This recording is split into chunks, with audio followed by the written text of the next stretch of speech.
Okay guys, so on this one, this is, it says practice problem number 1. So it's the first one you're gonna try on your own. I want you to follow these steps.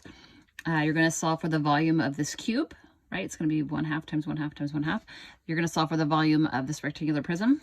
Then you're gonna divide this volume of this rectangular prism by the volume of that cube. Follow the steps, try it on your own first, right? You need a paper and pencil, and then come back to the video and see if you got it right. Okay, so I'm going to start mine now, and I'm going to go, okay, step 1 is, okay, I know that volume is going to be length times width times height. Volume equals, and in this case, it's going to be 1/2, right? All the sides are the same because it's a cube.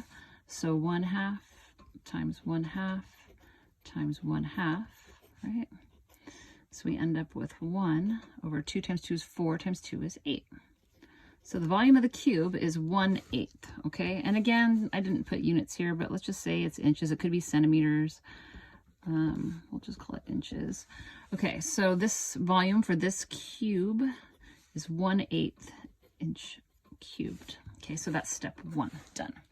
Now we're gonna go to step 2, which is to determine the volume of this rectangular prism. So I'll put right here a little number 2, we're on step 2. Volume again is length times width times height. Volume is, in this case, we're going to say, let's just say it's 1/2 times 5 seconds times 3 seconds. Okay. And we'll go ahead and multiply across for our numerators here. So 1 times 5 is 5. And then 5 times 3 is 15.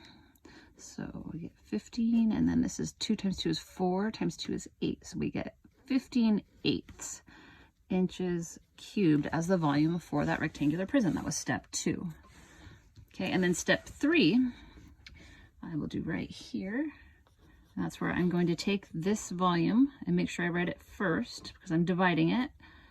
15/8 divided by the volume of the cube, which was 1/8.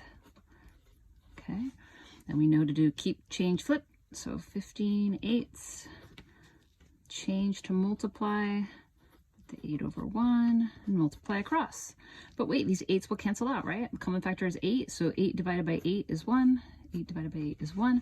Multiply across, I get 15 over 1, which is 15, which means I can fit 15 of these cubes inside of that rectangular prism.